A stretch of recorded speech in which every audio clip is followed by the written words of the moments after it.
مولاي صل وسلم دائما أبدا على حبيبك خير الخلق كلهم.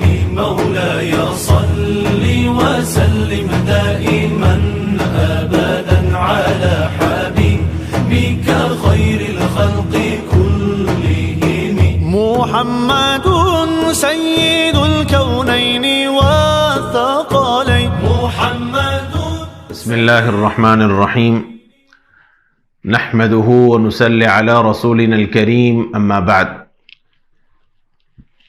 شہر بھٹکل کے ذمہ داروں کی طرف سے علوم عصریہ کے طلبہ کے درمیان جو مسابقہ تقریری منعقد ہونے والا ہے، اس میں اس عاجز کے لیے جو عنوان ذمہ داروں نے طے کیا ہے وہ ہے واقعہ افک اور امت کے لیے پیغام. یہ غزوہ بنو المصطلق سے واپسی کے وقت کی بات ہے. اللہ کے نبی صلی اللہ علیہ وسلم کا چونکہ معمول یہ ہوتا تھا کہ جب بھی حضور کسی غزوے کے لیے تشریف لے جاتے تو اپنی ساری بیویوں کے درمیان قرآن اندازی فرماتے، اور قرآن میں جس کا نام نکلتا اللہ کے نبی ان کو اپنے ساتھ سفر میں لے جاتے. اس غزوے میں حضرت عائشہ صدیقہ رضی اللہ تعالی عنہا کا نام نکلا، اور حضور اکرم صلی اللہ علیہ وسلم کے ساتھ وہ سفر میں گئیں، اور پھر جب واپس ہو رہے تھے اس وقت یہ واقعہ پیش آیا، اور حضرت عائشہ صدیقہ رضی اللہ عنہا ہی سے یہ واقعہ منقول ہے. فرماتی ہیں کہ جب ہم واپس ہوئے اور مدینہ المنورہ کے قریب ہمارا قافلہ پہنچا تو ایک جگہ ہمارا قیام تھا. اللہ کے نبی صلی اللہ علیہ وسلم نے حکم فرمایا کہ اب کوچ کرنا ہے، تیاری کر لو، ضروریات کے لیے فارغ ہو جاؤ. تو میں ضرورت کے لیے فارغ گئی، اور واپس جب میں اس جگہ پر آئی تو اچانک میرا ہاتھ گلے پر پہنچا، تو میں نے محسوس کیا کہ میرے گلے میں ہار نہیں ہے. اور فرماتی ہیں کہ یہ ہار میں نے عاریتاً لیا تھا اپنی بہن حضرت اسماء رضی اللہ عنہا سے. تو مجھے یہ خیال ہوا کہ شاید جس جگہ میں ضرورت کے لیے گئی وہیں میرا ہار گم ہو گیا ہو، وہیں ٹوٹ کر گر گیا ہو. پھر وہ واپس پہنچی اور کہتی ہیں کہ میں وہاں گئی اور وہاں جا کر میں نے ہار تلاش کیا، مجھے ہار نہیں ملا، تو پھر میں واپس آئی. اور اس درمیان جب آ کر میں نے دیکھا کہ قافلہ نہیں ہے، قافلہ چل پڑا. اور حضرت اس وقت چونکہ پردے کا حکم نازل ہو چکا تھا تو طریقہ یہ ہوتا تھا کہ حضرت عائشہ چونکہ دبلی پتلی تھیں اور کم عمر تھیں تو وہ ہودج میں، یعنی جو پالکی ہوتی ہے اس پالکی میں بیٹھ جایا کرتی تھیں، پردہ چھوڑ دیا کرتی تھیں، اور جو اٹھانے والے ہوتے وہ آتے اس پالکی کو اونٹ پر رکھ دے اور پھر اس کے بعد وہ قافلہ چل پڑتا.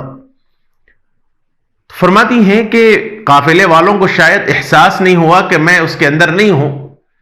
اب میں بڑی پریشان ہوئی اور میں نے یہ سوچا کہ اب اگر میں آگے جاؤں گی تو وہ لوگ مجھے ڈھونڈتے ہوئے پریشان ہوں گے، اس لیے پھر میں اسی جگہ لیٹ گئی اور وہیں چادر اوڑھ کر میں لیٹ گئی، اور یہ خیال سے کہ جب آگے جا کر جب محسوس ہوگا کہ میں نہیں ہوں تو اللہ کے نبی صلی اللہ علیہ وسلم پھر لوگوں کو مجھے تلاش کرنے کے لیے بھیجیں گے. ادھر میں چادر اوڑھ کر لیٹ گئی. ایک صحابی تھے حضرت صفوان ابن معطل رضی اللہ عنہ. ان کا کام تھا، اللہ کے نبی صلی اللہ علیہ وسلم نے ان کو ہمیشہ قافلے کے پیچھے رکھا تھا کہ قافلے کی کوئی چیز گری پڑی اگر رہ جائے تو یہ اٹھا کر واپس آئے. تو میں جب سو گئی اور مجھے نیند بھی لگ گئی، اس کے بعد میں جب بیدار ہوئی تو میرے کان میں استرجاع کی آواز آئی، یعنی انا للہ و انا الیہ راجعون، بس یہ آواز آئی، اس کو استرجاع کہتے ہیں. تو حضرت صفوان ابن معطل رضی اللہ عنہ جب آئے اور انہوں نے مجھے دیکھا، اور فرماتی ہیں کہ چونکہ مجھے پردے کے حکم نازل ہونے سے پہلے وہ دیکھ چکے تھے اور سوائے ان کی زبان سے استرجاع کے یعنی انا للہ و انا الیہ راجعون کے میں نے کوئی اور چیز اور کوئی اور بات نہیں سنی. اور جیسے ہی میں نے ان کو دیکھا تو اپنے اوپر پردہ ڈال لیا. حضرت صفوان ابن معطل رضی اللہ عنہ نے اپنا اونٹ بٹھایا اور وہ آگے چلے گئے اور فرمایا کہ اما جان آپ اس پر سوار ہو جائیں. میں اٹھی اور اونٹ پر میں بیٹھ گئی. حضرت صفوان آئے, اونٹ کو کھڑا کیا اور نکیل پکڑ کے چلنے لگے. اور راستے بھر ان سے میری کوئی بات نہیں ہوئی, میں نے ان سے کوئی بات نہیں سنی, یہاں تک کہ ہم اگلے دن دوپہر کے وقت اس جگہ پہنچے جہاں اگلا پڑاؤ تھا. اور جیسے ہی ہم آئے تو قافلے والوں نے ہمارے درمیان یہ بات پھیلا دی, یعنی مجھے حضرت صفوان ابن معطل رضی اللہ عنہ کے ساتھ منسوب کر دیا اور یہ کہا کہ عائشہ حضرت صفوان ابن معطل کے ساتھ ملوث ہو گئی, نعوذ باللہ. میں واپس مدینہ آئی اور اس وقت تک مجھے کوئی پتہ نہیں تھا, مجھے کوئی علم نہیں تھا کہ میرے بارے میں کیا باتیں چل رہی ہیں. میں مدینہ آئی تو بیمار پڑ گئی اور اللہ کے نبی صلی اللہ علیہ وسلم کی البتہ ایک چیز میں نے محسوس کی کہ حضور کی اب میں نے وہ محبت نہیں پائی جو ہمیشہ پایا کرتی تھی. اللہ کے نبی صلی اللہ علیہ وسلم صرف آتے, میرے کمرے میں خیر خیریت پوچھتے اور چلے جاتے. اور اس درمیان میری بیماری بہت زیادہ بڑھ گئی تو ایک مرتبہ میں نے اللہ کے نبی صلی اللہ علیہ وسلم سے اجازت لی کہ یا رسول اللہ آپ مجھے اجازت دیں, میں اپنے میکے جانا چاہتی ہوں. فرماتی ہیں کہ میں میکے چلی گئی اور پھر وہاں جا کر میں اسی طرح رہنے لگی.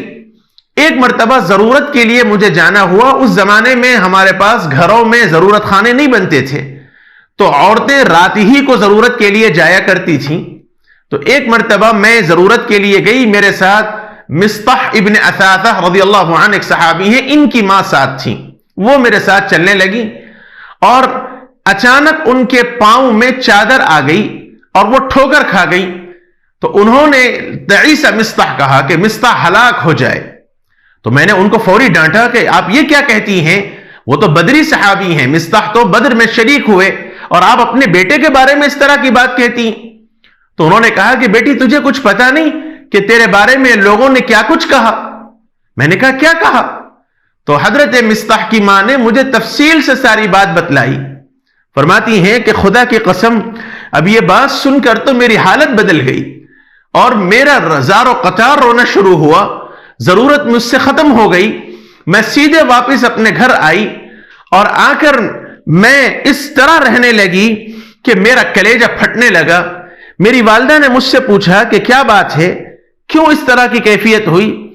تو میں نے کہا کہ کیا آپ کو پتا ہے کہ میرے بارے میں اہل مدینہ کیا کچھ کہتے ہیں؟ تو میری ماں نے کہا کہ ہاں پتا ہے. فرمایا کیا میرے والد ابو بکر کو بھی پتا ہے؟ کہا ہاں پتا ہے. پھر پوچھا کہ اچھا اللہ کے نبی کو بھی پتا ہے؟ تو کہا ہاں حضور کو پتا ہے. فرماتی ہیں کہ جب حضور کو معلوم ہوا کہ یعنی مجھے یہ معلوم ہوا کہ اس بارے میں اللہ کے نبی کو بھی معلوم ہوا اور اس وقت میرا رونا بہت زیادہ بڑھ گیا. سوائے رونے کے اب مجھ سے کوئی اور چیز نہیں ہونے لگی اور ایسا محسوس ہونے لگا میرے ماں باپ کو یہ خطرہ ہوا کہ کہیں میرا کلیجہ پھٹ نہ جائے. اور اسی طرح ایام گزرتے گئے. ایک دن گزرا, 2 دن گزرا. رحمت عالم صلی اللہ علیہ وآلہ وسلم نے مختلف صحابہ کرام سے مشورہ کیا. اس درمیان یہ باتیں مدینے میں پھیلنے لگی اور اللہ کے نبی صلی اللہ علیہ وسلم یہ کہتے کہ لوگوں میرے اہل کے بارے میں سوائے خیر کے کوئی اور بات نہیں جانتا. لیکن اللہ کے نبی نے جب مشورہ کیا تو حضرت علی رضی اللہ عنہ نے یہ مشورہ دیا کہ یا رسول اللہ آپ پریشان نہ ہو, مدینے میں آپ کو بہت سی عورتیں ہیں, بہتر یہ ہے کہ آپ اس معاملے میں حضرت عائشہ کے گھر کی باندی سے پوچھ لیں. حضرت عمر رضی اللہ عنہ نے کہا کہ یا رسول اللہ آپ پریشان نہ ہو, اللہ تعالیٰ ہمیں یقین ہے کہ عائشہ ایسا کام نہیں کر سکتی اور وہ بہت زیادہ پاک و صاف ہیں اور نبی کو اللہ تعالیٰ کسی زانیہ اور عورت کے ساتھ جمع نہیں کر سکتا. حضرت اسامہ نے کہا کہ یا رسول اللہ ہم ان کے بارے میں سوائے خیر کے کوئی اور بات نہیں جانتے. حضرت علی رضی اللہ عنہ نے حضرت بریرہ کو بلایا اور حضرت بریرہ سے یوں فرمایا کہ دیکھو اللہ کے نبی تم سے جو پوچھے بالکل صحیح صحیح بتلانا. تو حضرت بریرہ سے حضور نے پوچھا کہ بریرہ تم عائشہ کے بارے میں کیا جانتی ہو؟ انہوں نے عرض کیا کہ یا رسول اللہ میں عائشہ کے بارے میں بس اتنا ہی جانتی ہوں کہ بسا اوقات میں آٹا بھیگا گوندھ کر جاتی ہوں اور ان سے کہتی ہوں کہ اس آٹے کو دیکھتے رہنا، لیکن وہ کم عمری کی وجہ سے سو جاتی ہے اور بکری آتی ہے اور آٹا کھا جاتی ہے. اس کے علاوہ میں نے کوئی اور چیز عائشہ کے اندر محسوس نہیں کی.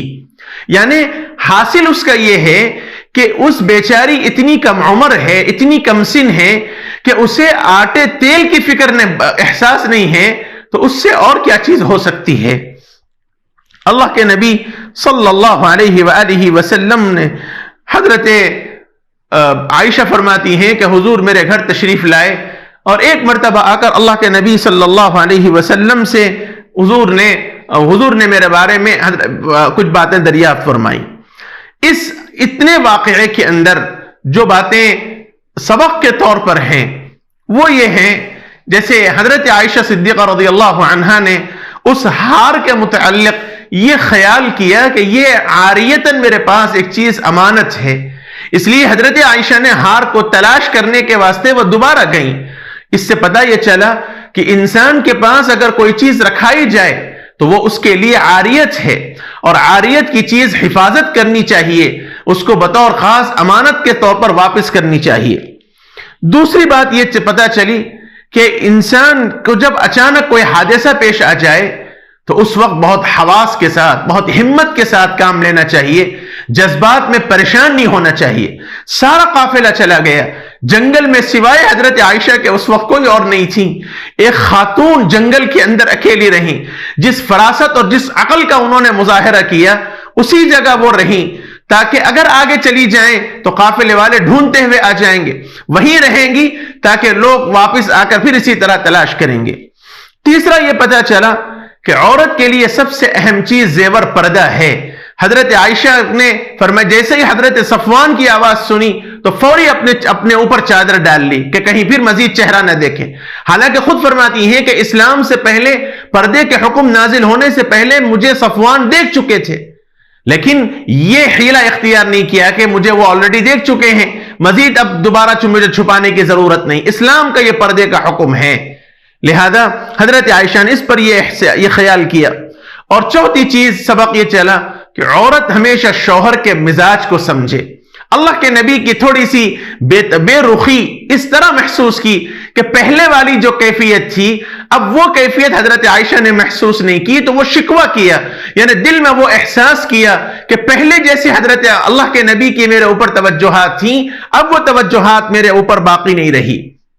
چھٹی چیز یہ ہے کہ انسان کے اوپر حالات آتے ہیں، حالات میں جزا فضا کرنے کے بجائے، شکوہ کرنے کے بجائے اللہ کی طرف رجوع کرنا چاہیے. یہ اس واقعے سے پتہ چلا. یہ آدھا واقعہ ابھی آپ کے سامنے آیا اور اس سے متعلق ملنے والے جو اسباق ہیں جس میں امت کے لیے پیغام ہیں وہ آپ کے سامنے عرض کیا گیا.